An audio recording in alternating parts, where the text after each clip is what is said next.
But anyways, welcome to Comic Book Wars. We're at episode 22, I think. Right? We're at episode 22. I'm fairly certain we're at episode 22. Obviously, I'm Jimmy Linguini. John's not with us this time. We're joined by our good friend Keith. Hey, what's going on, all? I'm filling in for Sleepy John. Hope he's enjoying himself. Thanks for having me. And of course, Nico is here always just to destroy the intro. Boo! It's true. Don't worry, I'll get to interfering with the rest of the podcast as soon as I get an opportunity. I'm into that. So what's going on? What's going on with you guys this week? Yeah, not too much. Went to how did I get to? I went to a show this past weekend. That was nice. What show is that? The Hall of Fame Con. Oh, and how did that go? That was actually really good. Went there a couple hours late, regrettably, because went to there was a $3 Bronze Age, Silver Age sale of new revealed books. Didn't do as well as I wanted to do. But me and my buddy went there first, and then went to the convention afterwards, which is about a 2-hour drive. So we were about 3.5 hours late to the show, and still it was a phenomenal show. It was a great buying show, even at that point. That's good to hear. Did you go with him, Nico? I did not. I basically have been trying to create a couple different comic book rooms. One, for pressing, cleaning, photographing, and then another main room to kind of like warehouse books, organize them, and get them ready to get listed, get show boxes ready, and so forth. I'm being overrun by books, and I'm trying to like thin the herd. I realized today that I had a dozen copies of The Huntress #1 that I never got around to selling.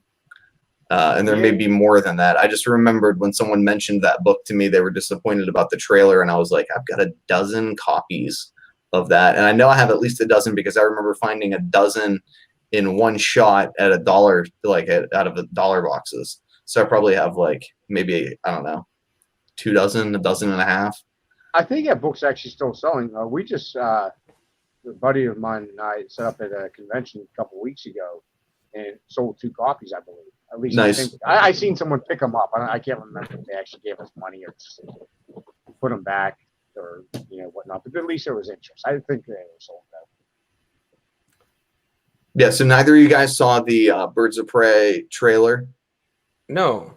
My friend has been railing against it all day, just like outraged about how bad it was. And I'm like, maybe he's overreacting.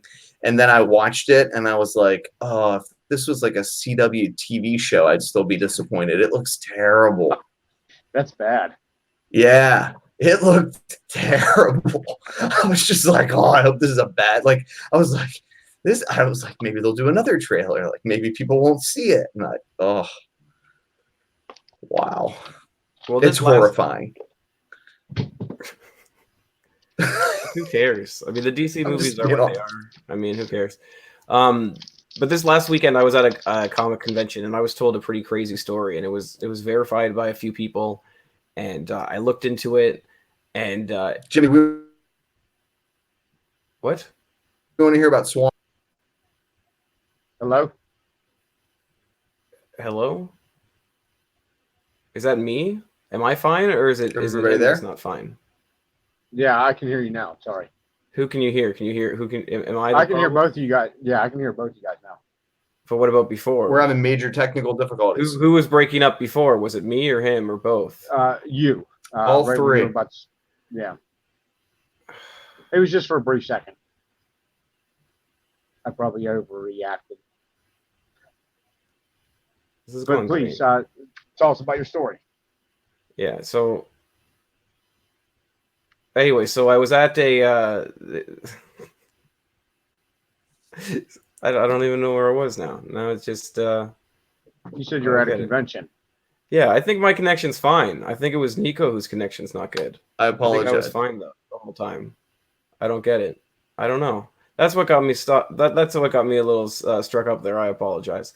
Anyway, so no, I was at a con on the weekend, and I was told a story that was pretty much confirmed by a few people, and I think it might be one of the craziest stories I have ever heard in the history of going to cons.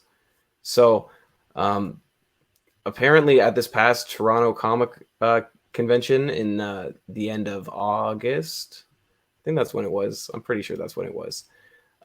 There was a guy, and he was walking around the dealer show. I think it was the first day. I'm sure I passed this item, and he saw a piece of original art, and it was framed, and it was $800, and it looked really nice. He didn't know if it was real or not, so he took it and he looked at the back of it. It had the DC stamp that said that it was original art that had been used in production art, so it wasn't like a print or something. And so he purchased it. It was $800. He had it appraised by I believe Heritage Auctions, and they appraised it at $60,000. Wow. Again, he paid $800 for it Canadian. So, the piece, of course, that I'm talking about was the original art of Swamp Thing 37. Holy shit! Wow. Which is a pretty monumental find, I think, and it kind of upsets me because I definitely passed this item several times. I'm sure numerous people did. And the person who purchased it is a well known in the art community. I know when I helped with some Stan Lee signings, I saw a few things that happened there, and he has some great stuff. So it definitely went to a good home. I've been told he sold it since. For how much, I'm not sure, but I just think that's one of the craziest things ever. He sold it for BMW. Well, it's just it's kind of crazy because again. It's a John Totleben cover, and his cover is on Heritage. I mean, they go for about $20,000, and a lot haven't sold. So when you look at the sales, and these covers that have sold that you see examples for that I'm showing right now, they aren't key books or anything. It's not the first appearance of John Constantine like. So it was actually the cover. It wasn't like interior art. Right, it's the cover. Wow. That it makes no sense. And I just don't believe. I just can't believe it. It seems like it might be the greatest find of the year, if not the greatest find at a convention of all time. I mean, I don't have a picture of it. I looked all over the place. I think that the person doesn't want his name out there. He doesn't want people to know because I mean, I don't even know who he purchased it from. I mean, I'm sure that I wouldn't want that to be known either. But it's insane. And that's crazy. And 60,000 sounds like a low number. That might be Canadian, but again, when I looked up the other covers, they only went for about $20,000, and I think John Totleben is really an underappreciated artist right now. I know he's going blind, so he's not doing that many cons, and I think that he can't produce any more art, so I really think that it only has one way to go, and that's up. But who knows? Sure. You know what? I'm no original art expert by any means, but it just seems like all of it is just going through the roof and setting record prices nonstop right now. Right. From everything that I've seen. So, not saying that 60,000 is not a big number because it's a massive number. I would never be able to afford something like that. But it just for the significance of the book and what it is, that even seems like a low number. But who knows? That is a substantial amount of money. Yeah, it's just such an iconic cover too. I just couldn't believe it when it was told to me. And then I looked it up, and I just know I was able to confirm it with a few other well-known people, or at least reliable people enough to know that it's at least one person who saw the artwork and told me that it sold. So and he's a pretty trustworthy guy. So I just think it's crazy. Oh yeah.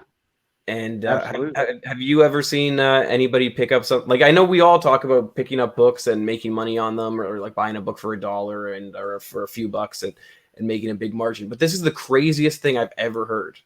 I've actually never really paid attention to original art at the conventions I'm going to. I'm always trying to find books and everything like that. I mean, I will look at the art at the end of the day or something like that. As I'm just looking at everything at everyone's tables and everything like that. the stuff is very cool to me, but I don't know enough about it to say, even $75 for an art page or something like that, is it worth it? It's probably, if you like that particular character or book, then it's, I can't justify it for myself unless it's something I, really want. But it's definitely something cool to have. Yeah. No, like I have a few covers and I have a few pages, but Oh, do you really? I just and I actually have a Total Ben page from a Swamp Thing thing, but it's just nuts to me. Oh, good for you, man. That's very cool. You have to show me sometime.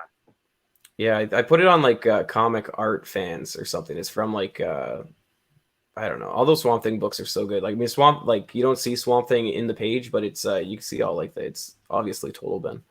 So I don't know, but it's just nuts. So I don't know. Yeah, I agree. Underrated Nico? artist as well. Nico has no. Can you guys hear me now? Yeah, of course. Yeah. So I just to clarify, it's the cover. Yes. Holy shit! I didn't want to tell you guys this story before like we started. I told Trey, and he told me that it wasn't true.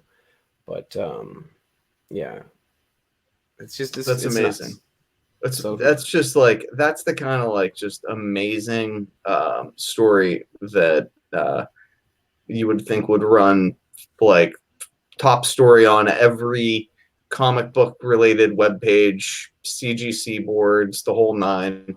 Those kinds of deals. The original art hasn't come out yet. I'm not sure if the seller has been knows that this is what happened, but I mean, he got the price that he wanted, so he can't be that upset. But it's just kind of crazy. And again, the image hasn't shown up in such a long time, so I think that it was in this guy's personal collection for a very long time before he sold it for $800, and he obviously didn't know the value of it. So it's just nuts and crazy, and I just thought that would be a fun thing to start the podcast with. But that's amazing. Absolutely. What else is going on this week? I guess the big other thing that's going on this week is with these recalled books. We talked about it, 2 or 3 weeks ago? Or no, like 2 months ago? That DC recalled Superman 14 and Supergirl 33. If you recall, we specifically talked about how this would be a good move for DC. What would be a good move by DC? Tell the next part of your story. No, I don't know what you're saying. What would be a good move for DC? In other words, to reward retailers for destroying their recalled books. Yeah, but okay, so what they said was they sent an affidavit out to retailers, and they said that they just had to sign an affidavit that said that they destroyed the books, and they said that they were going to penalize stores that they found selling the books. So I'm not sure their due diligence on that, but apparently if you sign this affidavit, your orders for Superman 14 are going to be equalized to this Year of the Villain Brian Bolin cover, which apparently is already selling pretty well online. So I mean, the print run's going to be high on it, but some retailers are getting shafted because they either didn't sign the affidavit, or they destroyed copies. But every retailer is getting a copy again one copy, and other retailers are upset because Diamond pulled the copies out before they got them, and they're only going to get one. So if Diamond pulled your copies out, you don't even have the opportunity to have your orders matched. So it's just kind of nuts. I don't really think DC handled it correctly. And will you explain that one more time, slow? Which just to make sure that I understand. So in other words, every store is getting one copy of it. Even if you sold the books. DC sent an affidavit out, and before, like, not every store got their orders, right? Some stores Diamond was able to pull them before shipment. Okay, so if you got the books, DC sent you an affidavit that you had to sign that said, I destroyed the books. If you signed the affidavit, and if you weren't caught selling the books, your orders of Superman 14 are going to be matched. Okay, great. That's great. But then DC is giving one copy to every person, even if you sold them. So it's just kind of nuts that DC's rewarding everyone, and they don't understand how reward systems work really. And again, if you were one of the people who Diamond pulled your orders out, you're only getting one. You don't even have the opportunity to have your orders matched. So there's a lot of retailers that are upset about this. Right. And those retailers include my local comic shops and everybody that got their books delivered out of the Pittsburgh Diamond Warehouse. And had them pulled. So there's a lot of controversy around this. I mean, who really cares? I think there's still going to be a lot of copies out there. I just thought it was interesting, and I posted about it on the website comicbookspeculation.com. But yeah, there'll be regional scarcity, right? Yeah, I mean, plus it's a Brian Boland cover. He did The Killing Joke, so it's a renowned artist, and people are going to want the cover. But for how long the shelf life is going to be on it, I'm not quite sure. Because it's not like it's limited to 3,000. It's still limited to probably 15 to 25,000, if not more, because it's Superman 14 numbers. So I'm not sure exactly what those numbers are. I'm probably being very optimistic on my low numbers, but who knows? But it is a nice cover. So, Keith, what do you think? Yeah, it's a decent cover. I wouldn't really, it's not really my thing. I think it's just more for like the Joker fans and Killing Joke fans. I think that's really the only real reason you would want it. No? Yeah, I mean his Joker covers, they're great. I mean, look at the Wonder Woman covers with Joker and Wonder Woman on it. They're like all the same though. It's just a big, massive head. It'll look good in the CGC and signature series, I'm sure, for some people. It's each his own. Also, like his neck is all is up, right? Like that's kind of weird. No, is he not like kind of hunchbacked? I don't know. It kind of looks like he's hunched at you. Who knows? Who knows? It's a nice cover. But I guess we should go over the books of the week. You guys have kind of looked at the books this week, no? Yes. Cool. I think the big one is going to be this 1 in 25 Immortal Absolute Carnage Immortal Hulk variant that's already seems to be selling for about $70 to $80. I'm not sure where it's at now. That's where I saw it at. I checked sold listings, the most recent whenever Nico sent me the outline. The last couple sales, buy it nows, were 40, 30, but in auction it went all the way up to 65. So I think your $65, $70 number is correct, because the one before the 65 was a $70 buy it now. So that is some strong numbers for a 1 in 25. Yeah, so I mean, who knows where it's going to land in the next few weeks, but it does seem. I did read that there's something big happens in this book. I'm not quite sure if that's accurate or if the market's really going to care about it. But it's a really sweet cover. I mean, it's Dale Keown, Venomized Hulk, so I mean, whatever. The other book that I saw this week that seems to be selling well is this Vampire State Building #1, and that's a Charlie Adler book. Have you guys heard about this one at all? I can't say that I have. Yeah, there's also a 1 in 25 ratio variant, so they all seem to be selling well. There's a bunch of store variants too. That I mean, I don't know. I wouldn't advocate buying those, but I wouldn't advocate buying any of these. But it's the first English edition of a book that was first published in France last year. So who knows how far it goes? I think it's only like 4 or 5 issues, and I don't think there's really anything going past that. So I think this might be a book where the spec kind of is up and then down. Plus, like, is Charlie Adler even that great of an artist? I would great artist for getting books out. Well, yeah, he's fast. You know what I mean? Like, guy's got an amazing ability to churn out artwork. He's fast, and you know what he's trying to draw. But is he a good artist? I think that's something that these people need to ask themselves. Plus, it's not like he's a creator of The Walking Dead. And I mean, Tony Moore's name doesn't sell books, so why should Charlie Adler's? Oh, I like how they put that at the top of the book, so I'm glad that you pointed that out. Well, it says from the artist of, and like from the second artist. Like, so, I don't know. I'm not a big fan. Tony Moore guy myself. Yeah. There is that homage cover that's in the bottom right corner, but I mean, I don't know. I'm probably, if I see any, I'm gonna buy it. And again, there's a 1 in 10 glow in the dark cover, but who cares, man? What's the one in the bottom right? The Infinity Gauntlet cover. Yeah. That's those are all as many, like, you could stores could order as many as they want of all of these covers, so I don't know. But they all seem to be selling above cover, so who knows? And again, there's a bunch of store variants, but not a fan.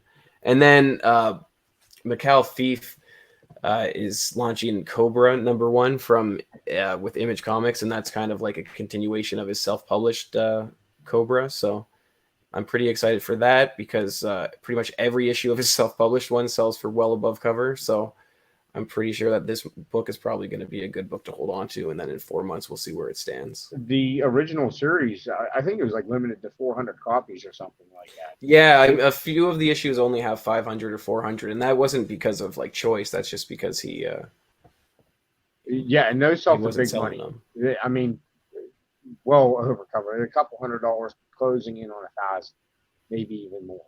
I think I've seen a few go for well over 1,000. Okay. Issue ones. I had seen one just whenever I was, like I said, looking over this. I seen some sales, $250, $450, best offer accepted of $1,800. I don't know where that best offer landed, but Yeah, a lot of stores don't order this big book, number like sales. order independent books, so it's they're always good to. The grab. original series, were all the editions signed or a specific amount? I don't think all of them Limited were edition signed. I could be Okay. wrong, but it's possible that maybe they're all numbered. I'm not sure. I have a Okay. few that aren't signed or numbered, so I'm not sure, but they are later issues. Like I recently picked up a bunch in a quarter bin, which I thought was pretty swell. Because every issue, like up to 35, they all sell for well above their cover price. So who knows? Oh, well, I didn't even realize that series went that long. Yeah, I went to 30 something. The other big news that came out this week that I don't really think is big news is that Curse Words is supposed to be optioned for a TV show. Didn't you report on this? Didn't comicbookspeculation.com report on this a long time ago? I don't think so. But what happened was Charles Soule was on Ryan Stegman's podcast because he apparently has a podcast because everybody has a podcast now. I mean, I have two, so who cares? Who am I to say anything? But he said there's a secret TV show planned, so people have been gravitating towards the book. This is the limited edition preview ashcan where one was sent to every retailer, and then this is the other retailer gold foil edition that was sent to every retailer. So I mean, print runs are pretty high on those ones. I think the books to gravitate towards are probably the 1 in 50 glitter variant, which I mean, who cares? And then the 1 in 10.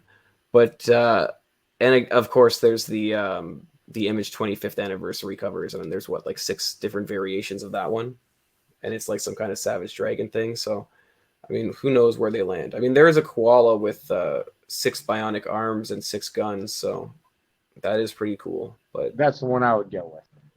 I'm not sure where this book is going to land and who cares. And I think it's really interesting that a month ago on August 19th, Charles Soule tweeted that it was optioned for TV, and no one noticed.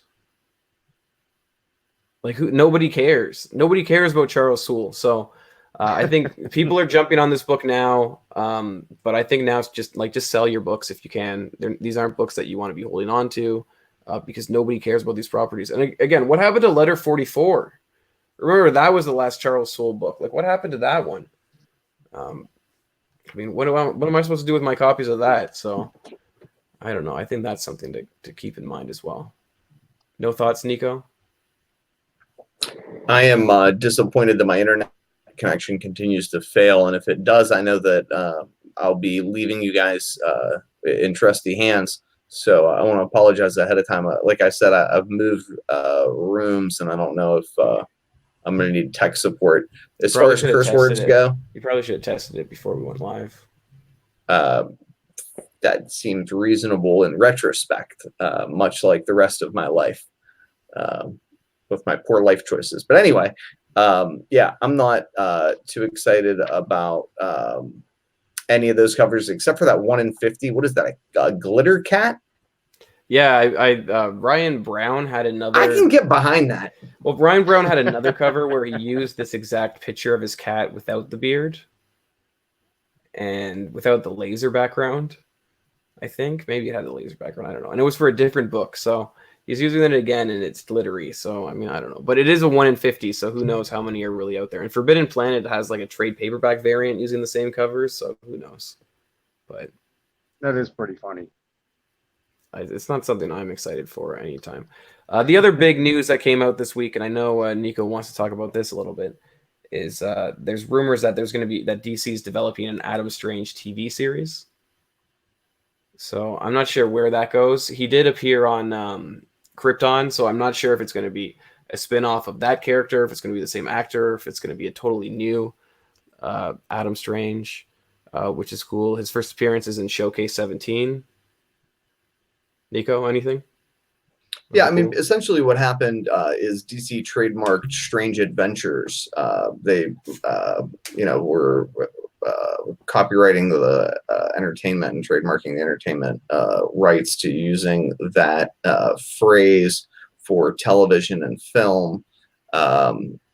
That's usually a red flag that because he appeared in his main book after these his first appearances with Strange Adventures with Adam Strange, right, or whatever. Yeah, I mean, so I think some people, myself included, are assuming that, well, that has to be Adam Strange. That being said, theoretically they could go a number of different directions with that, potentially. That being said, this particular book, I think, has not appreciated at the rate that a lot of other key books, that are comparable in value 10, 20 years ago have. So I think there's some room there. If you guys remember, Tom King did an Adam Strange run or that was, well received. Yeah, so was Jeff Lemire's Justice League United with Adam Strange when he brought him into the New 52. So there's a few ones. Who cares? So yeah, he first appears in Showcase 17. His second appearance is Showcase 18. But I think the big one might also be Showcase 19 because that's the first time Adam Strange, the name and the logo that we're so accustomed to, appears on the cover. Now, I'm not trying to monkey wrench anything here. I'm not super familiar with Strange Adventures, but I just pulled out the Overstreet just to kind of get an idea of like when he appeared in that series. Mm-hmm. Is it just the tail end that he appeared in? Well, his I'm not sure for sure. Because I know that I know that see like from 217 on. 217 is his reprinting of Showcase 17. And that's the first time that book is represented. So that's why I think that book's an undervalued key. And then, I think after that, they redo. I think what happened was he only had like so many appearances at the beginning, and then they did all of them again, and then continued it on in Strange Adventures. But Strange Adventures was just like a one-off book story. And if you remember back, like DC used to have these great books that were just one-off stories. Sure, this could almost be like the Twilight Zone of sorts. Like, I mean, Adam Strange is a weird character. I mean, he somehow gets transported into it, like he teleports to another planet, and they give him a spacesuit with a jet on it, and then he comes back to Earth and just does superpower things, and then he goes into space. So it's just crazy. What about the possibilities of Dead Man? I haven't heard anything about Dead Man, but I mean, I guess it's possible. I mean, they do all appear in this together, so who knows? I know Neil Adams has a few pretty cool Strange Adventures Dead Man covers. So yeah, like I said, I wasn't trying to monkey wrench. I was just trying. No, that's why you're here. Please contribute.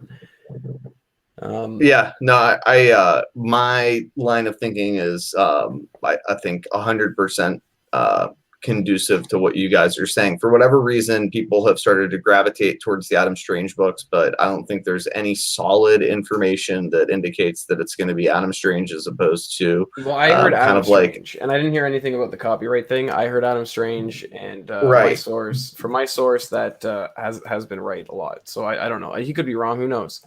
Okay, so the Adam Strange name was pulled with. That's what I heard. I didn't hear anything about Strange Adventures. I mean, I know Bleeding Cool did a post, but I didn't read it because I was halfway in the middle of writing mine. So who knows? And then the other one is Adam Strange 1 from 1990. Adam and Andy Cooper work on art duties on that one, and that's his first #1 issue. So who knows? Because I guess that was the first time he had a #1. Is that what I'm trying to say? I think so. Yeah, it's crazy how long it took to get that first mini-series. He only had 2 series called Adam Strange, so who knows? But yeah, I mean, there's a classic cover too. I can't remember what the heck it is, and I can't remember if it's Adam Strange or like a prototype, character that. Do you have a copy of that image, Jimmy, of the book that I sent you? What one? I don't know, it was some sort of Adam Strange book, but it's like him with the space helmet and the gun.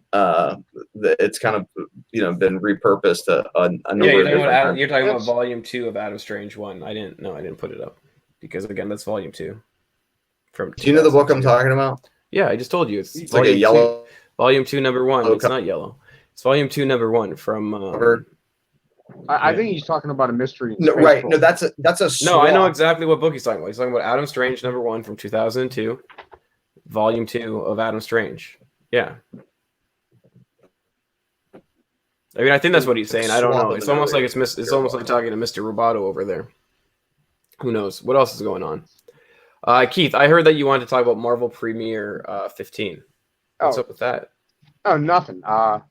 Me and Nico were talking the other day, and he was asking me some of the things that I'm buying, looking at buying, or whatnot. And I brought that book up along with a couple others that there's no heat on the book, and that's the only reason I'm buying it. It's down 25%, or more in particular grades. This book, was at an all-time high. With the Netflix series, rightfully so. It's always been a key book. It's always had value.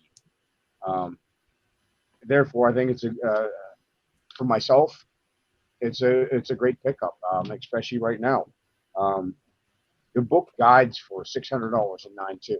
You can buy graded 9.2s, which is normally not the case. Normally, whenever you buy a graded book, it's more than the guide price. The graded price is 25% less. So it's an under guide book. That's weird. Oh yeah, it's $450 is the let me see. I mean, Overstreet has a good baseline, but it's not always the greatest. Correct. Do you think the character is going to come back though, and do you think the book's going to rebound at some point? I don't necessarily think it's going to be anything movie related. Maybe another phase down the line, but it's always been a key book. It's always been a good book. Yeah. Some of the highs that this book has seen is just amazing in comparison to what the high for a 9.2 at one point was in 2016 at $1,116. And you're getting it way less than half of that. 9.4s, the last sold 9.4 was $595. Now the ask on them is something else. You have to find the right person that wants to actually sell the book, because the ask on a 9.4 is probably $900, but the actual sale is $595. That's a 9.2 guide price. And like I said, he was just asking me what kind of stuff I'm buying, and it's more so books that people have forgotten that are going to find their time in the light again at some point. There's a handful of books that I. So the other one that you thought might be a good one is what, Submariner 57? No, this is this. Is it because it's a plastic shark cover? No, this book right here, it has no spec value. I think I disagree. I mean, it's a Bill Everett cover, and again, it's a shark. This and the other book that I shared are books that are 20 years late. So this one and the other one was what, Wonder Woman 199? Yes, exactly. Okay, but let's talk about this one first. The cover, if you take the top heading eye and you just look at the image, it looks like a 50s book. The bondage underwater. I mean, it's a great book for collectors that have limited amount of money. I just bought a 9.0 for $20. Like graded or like raw? You mean? No, raw 9.0. But this book could be had for 10, 15, 20 bucks. It's not an expensive book, nor should the price go skyrocketing because we're talking about it. It was just a book that it just has such phenomenal cover content that the people that are looking to buy Golden Age books for good girl art or bondage covers or whatever. There's other books that for people to have limited funds that can gravitate towards and appreciate some very good cover art. No one ever talks about it. Well, again, the cover artist on this one is Bill Everett. Absolutely. And he co-created Daredevil with Stan Lee. Yep. It also says on his bio for Wikipedia that he co-created Zombie. So I don't know what that means. In Menace #5, the first appearance of Oh, Zombie. and he is one of Submariner's co-creators, which I guess makes sense. So, I mean, it's a pretty good cover. Bill Everett's one of the classic Golden Age artists. This book, actually, I just found this out recently. It's the first Silver Age appearance of Venus, the timely Atlas character. Okay, cool. But like I said, it really has no. Why are you being so dismissive of it? I'm not. That's cool.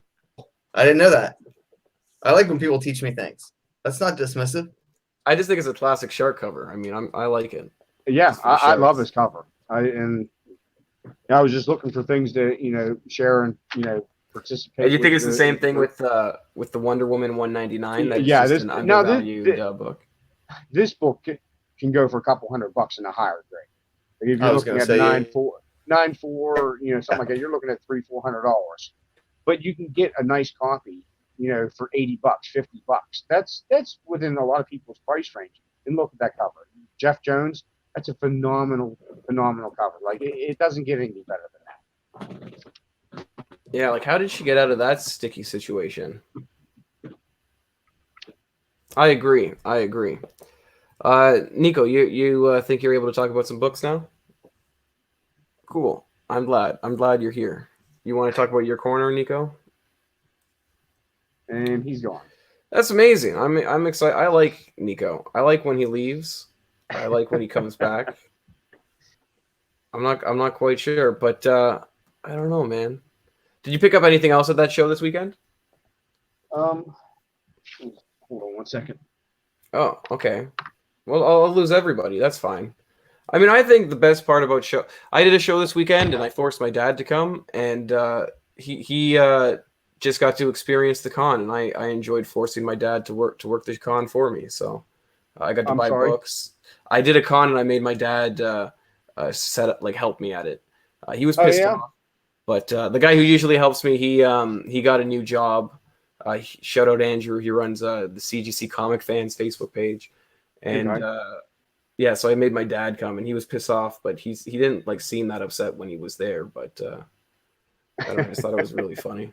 Was it a small show, a large show? Yeah, it's it's every other week, or no, it's a every other month show, and it's just comic books.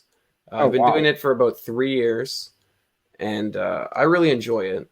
But they keep, I don't know, the dealer isn't I don't know. It just seems weird, and I like it though. Get to make money doing almost nothing, and it's really close to my house. So I'll tell you what, over the last year, that's when I first started setting up the shows. Me and a buddy of mine, and I actually love it. I didn't know how I was going to feel about it, but I just love sitting there bullshitting with people all day long, about this hobby. Whether it's speculating, whether it's investment, whether it's the stories, the art, everyone has a different perspective, and it's just always cool to just sit there and gab all weekend about it. It's just fun talking about comics. Exactly. So I don't know. I also love buying comics. I don't know, and just something about going through bins. I just love. I don't know. I'll sometimes I'll buy garbage, but it's more the experience that I'm in love with. So, I know you guys normally don't show books off or anything like that. No, we're fine with that. I mean, I would like to apologize that Nico's not here. That's what he told me to do. I think he's either working on it or not. We'll see what happens in a second, if we're going to rush through what he wanted to say or not without him. Where we're going. I got a couple. Well, I actually got this. I got to pull the certificate out. So I don't know what the certificate is, but I got a pretty nice. Oh, is that the first Hercules, or what is that one? Yeah, it's first Hercules. Yeah, I mean, there seems to be a lot of rumors about Hercules. I know it's not Kevin Sorbo, so I'm not too excited about it. I believe that he's supposed to be in the Eternals movie. That's right. That's right. Who's the actor on that? Has that been announced yet? If it was, I didn't pay attention, to be honest with you. Yeah, I'm not sure. What about that Madam? What's that Spider-Man book that everybody's Madam Web? Yeah, Madam Web. I know that seems to be a book that you can pick up at shows. I saw a few people getting that this weekend that I missed out on. Yeah, Spider-Man 210. That was missing out of every person that actually had that era of Spider-Man, and you could just actually tell that it was missing because the 208 was there, the 209. It wasn't sporadic where a couple other issues were missing, specifically that one, and then 2 issues later, 212, which is the first Hydra Man. Those 2 issues were gone. Everything else was still there. That's honestly the worst part about conventions is when you get there too late. Or it's the worst is when the guy is still there going through the books and you see it in his pile and you're like, God damn it. I didn't get an original art, but I did get the book that you were talking with me. Oh, sorry. That's all right. Yeah, Swamp Thing 37. It's a great cover. It's a great book, though. Oh, yeah. Definitely undervalued right now. So I assume you didn't pay that much for it? No, I got it. I got that in the first Deathlock, and this is actually very high grade. I got those 2 in a handful of dollar books for $130. It's not bad. No, not bad. No. I didn't really get anything else, but I picked up a couple books that are just off the radar. First Hawk and Dove. Yeah, and then first Creeper. Yeah, Creeper's a good one too. They were nice. 8-0 shape, maybe a little bit better. I got a couple other, $20 books, $30 books, and a whole bunch of, dollar books and stuff like that. And a buddy of mine and I have been joking about this book for a very long time. It is I don't even know if it's the worst cover ever created. I doubt it. What is it? Come on, it's not that bad. Come on, yeah, look at the side boob. The side boob doesn't even make sense because it doesn't even because it looks like an arm. No, is that even side boob or is that an arm? And there's no boobs. Dude, it looks like Dennis Rocky taking a shit on the sidewalk with a potato on its back. It could be worse. Okay, come on. But I was actually excited to get this book because it's going to him for Christmas. That's and he knows it, and he's not even counting the days down. He just does not want it because he knows that's going to happen. It's a 1 in 100 variant, and it's annoyed me that everyone's always asked $30 to $50 for the book. I finally got it for $10, which was reasonable for a gag gift. Well, yeah, I was able to pick up one of these for $1. What is it? Moon Knight nice. 14. Yeah, that's the first it's Scarlet. Yeah, it's the first something, but it's a low grade, so I'm gonna sell it for $5 at a show. But there you go. Who knows? I was happy with it. But I mean, who knows? I'm gonna quickly go through these books that Nico had. Have you looked forward to New York Comic Con at all? Do you have any anything for that? I haven't really looked into it, but is there anything that you're thinking about for New York Comic Con? Actually, the one book that you talked about, the Absolute Carnage, that actually has a very nice variant for the Absolute Carnage Immortal Hulk #1. Is it like a Diamond Summit variant or something, or is it available? I don't know. Whenever I was looking up the variant that you put on the outline, or Nika put on the outline, I came across the New York Comic Con variant. It's a homage to Hulk #1 with the Codex Venom or whoever. Oh, that's right. It's I think that's Unknown Comics, or not Unknown Comics. I think it's like a store though, like an exhibitor. Oh, really? Variant, yeah. Oh, okay. But that is. It really is. It's a sharp cover. And a lot of people, you don't see a lot of homages of Hulk 1. Like, you don't see a lot of people doing a cover swipe of that. What's funny is I've seen the Hulk 1 homages have always been from a Hulk series that I've really, noticed. Yeah. That's a good point. That's not really, at least off the top of my head, can think of that many Hulk 1 homage covers. Yeah, I mean, there are Hulk like regular cover ones, but you can't think of there aren't a lot of store variants. All these store variants keep doing homages. It seems to be kind of dried out a little bit, and now they keep. I see a lot more EC ones than I'm really happy with. Okay, they seem to be doing the same ones over and over again. So who knows though? Well, I'm glad to see that the Hulk 181 homage covers has kind of died off. That was getting I don't know. They really have a new one. repulsive. I think Absolute Carnage, Immortal Hulk actually has one. Yeah, why not? So I think there like I keep seeing that too, and that one's another one where it's just like it's enough. You'd think that Marvel though would just say let's stop doing it, but Marvel is complicit in all of this because they just want the money. Oh, absolutely. So yeah, Nico wanted to bring up Detective Comics 168 because a coverless copy of that sold for just under $1,600 this week. That's some big money. And it's the first appearance of Red Hood. Again, it was a coverless cover, or it was a coverless copy. So coverless copy, correct? Yeah, and it sold for $1,600. I mean, I don't know what's going on with Red Hood. I don't know if he appears in the movie or if there's any movie spec behind it, but I think that's really funny that it's going for that. I believe it's a 3.0 or 3.5 offered up on the CGC board right now for,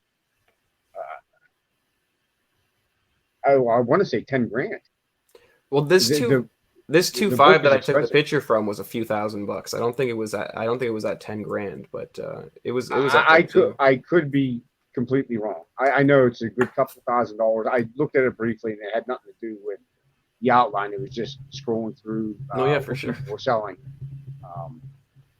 Yeah, I know that book is a dagger in Nico's heart. He has a story about that book. Oh, well, it's too bad he's not here. Whatever, we'll still go through this stuff. He talked about this book. Well, apparently, hold on, real quick. I'll tell you the story, what I can recall. Apparently, he had a shot at one. It was for a couple grand. It was like a 4.0 or a 5.0 and a couple grand. I think he had the money and he did not pull the trigger, and he's always regretting it. I think that's the story. I could have just watched that. He has a lot of stories like that, though. What, that I don't know the whole story? Yeah. No, where he doesn't pull the trigger and he's like, darn it. But I think we all have stories like that. He has more stories where he just like upsets the seller in negotiations and then they up the price. Hold on 1 second. I'm going to tell you a story real quick. Hold on. I got to grab it. Are we going? Okay. Well, let's go on the next book. This book he's been talking about since last week. He talked about it in his weekend update post. Tomb of Dracula, Tomb of Terror 16. And a VF Plus raw copy sold this week for $2,500 or best offer, where the best offer was accepted. So, I mean, that's always been a classic book. That's always been a classic cover. The skeleton is strangling the guy. So who knows? What's this story that we got, Keith? Okay, well, to finish up on that Tomb of Terror, that actually sold for $1,300. Oh, okay. That's still okay. Yeah. I think the problem is Nico really wants a copy of this, so he keeps talking about it. So do I. Yeah, I don't blame either of you guys. I put an offer on the book. That's why I know what it sold for, because they sent you an email? Yeah, it actually did. So this one got away for this price. So that's why I know for a fact that it went for $1,300. I actually sent an offer of $1,000. They were asking $2,500 at best offer. According to GPA, they called this an 8.5, and I would absolutely agree that it was at least an 8.0. I don't know. I didn't have the book in hand, obviously, to see any imperfections, but I can press a lot of stuff out anyways. I would definitely agree that upon the scans that they gave of the book, it was at least an 8.0, possibly an 8.5. I wouldn't say the rating was bad by any means. I think someone's going to be very happy with this book. But I looked at the GPA, and it's last 7.0 or 7.5 sold for like $600 or $700, and probably within the last year. And I'm like, well, I'm not really trying to set a new standard for this book. So I offered $1,000. I figured that was reasonable. That got auto declined. And then I said, all right, I'm going to make one last attempt. $1,200. And that got auto declined too. And shortly after, a couple hours or something like that, I received an email that it got away from me at $1,300. So at $1,300, I might have pulled the trigger. I want the book. I think it's a great cover, but I really only want like a 4.0, maybe a 5.0, something that presents well. It has nothing to do with me trying to flip the book or anything like that. I just want to pop it for myself, and I don't know that I want to put that kind of money into that book. Yeah, the problem is like all these books were so much cheaper a few years ago. Like 2 years ago, they were so great. Man. Oh yeah, it sucks.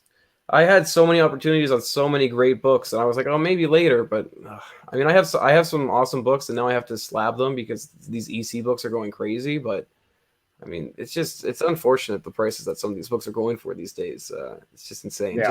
Just as the thing on the bottom says, going, going, gone. Exactly. Just, Exactly. Yeah. And then he also wanted to talk about Showcase 17. Obviously, I know we also talked about it a little bit already. It's just a big book, TV announcement. So who knows? Yeah, I don't actually have any sales data in front of me on that book. I know. Well, a very low grade copy sold yesterday for $300.